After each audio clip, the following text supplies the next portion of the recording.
So if you're looking for a fairly inexpensive two-person mountain tent that's reliable and will take a hammering, this is one that I've been looking at.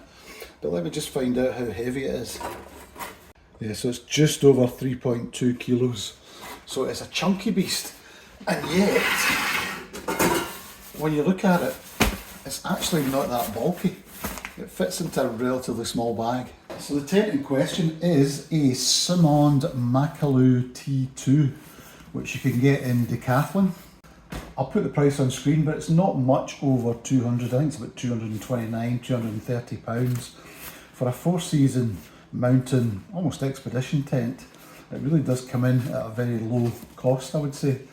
But is it worth it, and is it any good? Well, I've been trying to find out for years, but I've never seen one. I never had a chance to try it other than in the shop. So let's get a wee look at it now. So being a 3-pole geodesic tent, a lot of the weight is in the metalwork, and it comes in this really chunky, heavy duty bag. I believe these are 9mm Yunnan poles, so pretty good quality. Maybe not up there with DAC, but I don't think they're far off. I used a lot of Yunnan pole tents in the past, and I've not had any problems with them reliability wise. So it comes in 2 colours. I think you can get a bright red one, and this one is in green. A nice set of chunky poles. I don't know if these tyres are standard on it. This tent came from Simond Dave on loan, and I know he has tweaked it slightly, so I'll try and tell you what the mods are when we get it open. Fairly comprehensive set of instructions sewn into the bag. I'm not that keen on the bag. I don't trust zips, to be honest. I think they're just going to break on you, especially when you're trying to put a lot of gear inside that. So that will probably go. I would probably use a different sack. But a Tyvek instruction sheet inside. All looks pretty simple. Yeah, let's get it outside and put the thing up and get a wee look around it.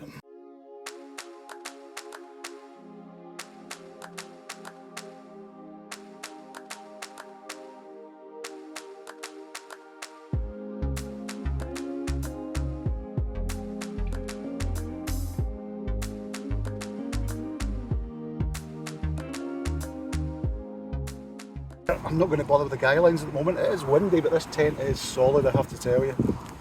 That's that in. Plastic clips, just click onto the third pole. It's very straightforward, to be honest. I'm pretty much there. So it really does give the impression of being very sound. I think if you're looking for evidence of that, look at Moffat Mountains Adventures YouTube channel. He's got one in red, as I mentioned previously, and he uses that in a lot of summit camps. And the thing is solid. Oh, there's another clip I've got to put on. Just show you that again. There we go. Very similar to the Robins double clip, pole clip. Probably the same component. And what's quite unusual about this is the mud and snow skirt all the way around for securing the thing down with snow, stones, and to stop spin drift, mud, whatever, desert sand getting into it. So it's a kind of highly functional tent. And at an amazing price. Yeah, although it's a chunky, heavy beast, which is, I think, partly the problem when you pay for a budget tent. The weight is often an issue. But 2 up, I mean, that still takes you into perfectly capable territory for carrying it split between 2. For a solo tent, I don't think I'd be carrying 3.25 kilos, to be fair. Nah, but I'm an old guy, so don't take that as read. If you're young, there's no reason why you couldn't carry it. When you start to look at the whole extra weight of all this snow valance, this skirt, you begin to understand why the tent weighs so much. It could probably be possibly under 3 kilos without all this. But it's quite a nice system. I like the way you can pull these up to vent them, or have them deployed and ready to bed down with a rock or whatever, or snow. So yeah, it's a very functional looking tent, quite typical of Simond gear, which I think is made in Chamonix or close by to Chamonix. I'm sure I've passed the factory, but obviously with the climbing heritage and the famous name behind it, some of their gear is very nice. I think this is actually nicer than their single skin Makalu dome tent with the carbon poles, which is not so good. I wasn't so impressed with that, but too delicate. Again, I think these are not necessarily the standard Dyneema cord you get with the tent. I think it's a slightly heavier duty, cheaper cord, but I believe that Simond Dave swapped that out and tweaked it just to save a wee bit of weight and also just bring the tent up and spec a wee bit. The third pole that comes through actually goes through this sleeve, but then through a secondary pole sleeve here, and then out the other side.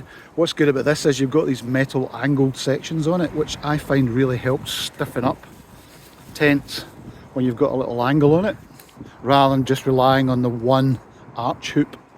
It just makes it that wee bit tougher, a bit more stable in wind. Quite like the wee clear window as well. I like that actually. I like windows in tents. I've got that in my Mountain Hardware EV2. Also had it in the Farino Solo tent, and then it has this kind of rain cover come vent over the door. I also believe that these brass eyelets here are not standard. Dave had added those as well, I think just so he could peg it down. Other thing I noticed was the mesh sleeves themselves also have a nylon sleeve inside to make sure that the pole doesn't snag on that. If you look at some like the Terra Nova Quasars, they used to have a mesh sleeve for pushing the pole through, but they don't use a solid part in here, I think more for airflow. So a wee prop vent at the back here, let's just get that open, which is, you can close with a zip. Once you get through there, it's just purely open. There's no mosquito mesh on here. Quite like the fact there's a lip there as well, so if rain is driven up, it gets stopped by this wall rather than flying straight into the vent, which would help to some extent. Yeah, so far I would say it's quite a confidence-inspiring design. It looks like it'll take a lot of punishment. I'd happily take that for a summit camp, for sure. Let's pop inside for a wee look.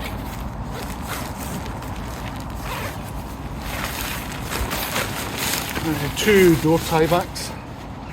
Not elastic, unfortunately, so again that's a wee bit cheap. I prefer elastic for a more just a more secure way to keep the door closed. Mesh door on here is an aftermarket fitment that you got organised. You got made for it. It's very well done actually. If I hadn't known, I would have said that was part of the standard tent, but as I understand it, that is something he's done, and this is the standard door, which, if I close this for you, is, as you can see, completely solid. So to me that's a bit of a downer. I'd mark that down slightly, because you want some mesh, or at least be able to, at least a third of the mesh, just to do a wee bit better venting. Even in the Alps, if you were using this during the day, it gets really hot, or very early in the morning, so you want to be able to vent the door to some extent. The fact that it's just a solid inner, I understand it for heat in the winter, but it just makes it that bit less versatile. Right, let's take a wee look inside.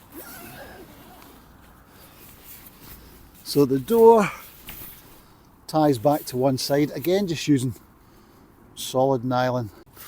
Quite a low profile, probably wide enough for two people. Very cosy though, which is no bad thing. And look how high the wall comes up.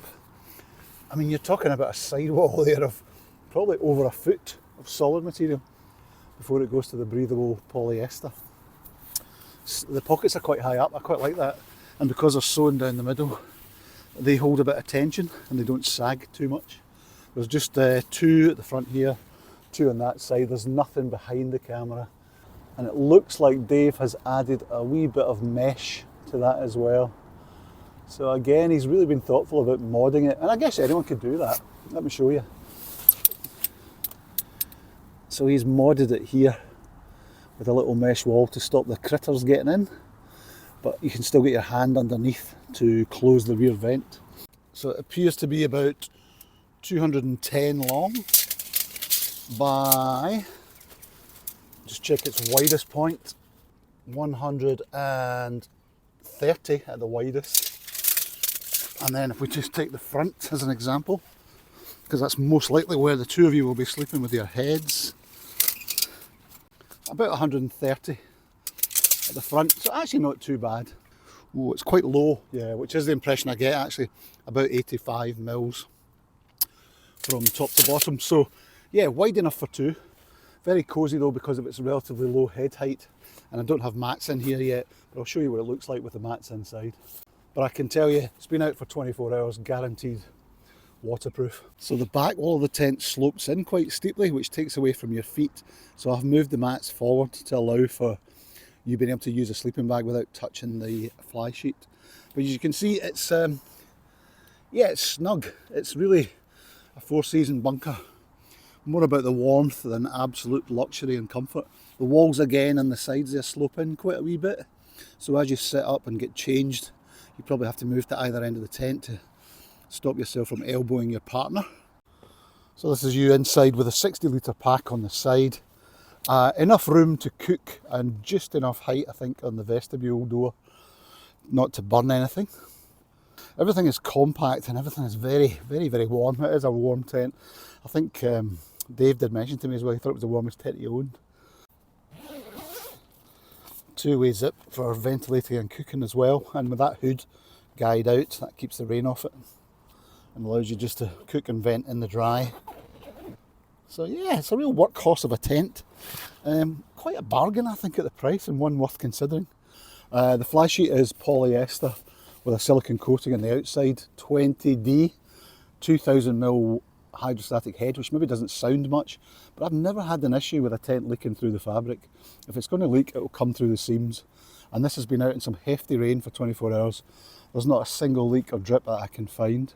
The floor itself is 5000mm hydrostatic head, so fairly chunky, just what you need, and the whole inner detaches from the usual hook and loop or toggle and loop system as normal, so you can take this out and dry it.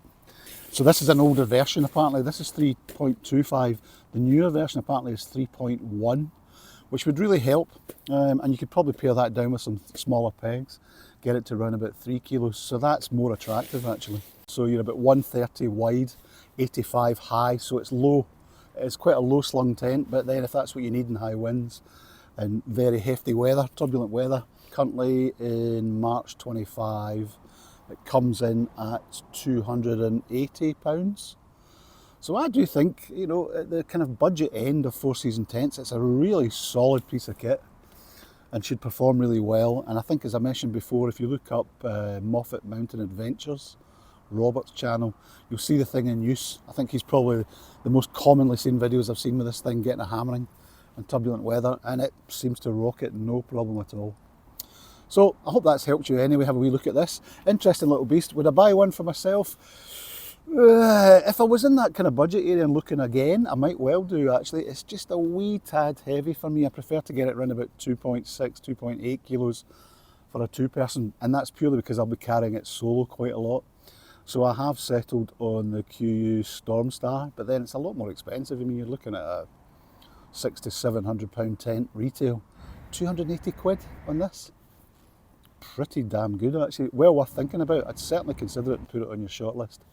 So thank you again for watching, and I hope you found it of interest, and I'll see you out there for the next one.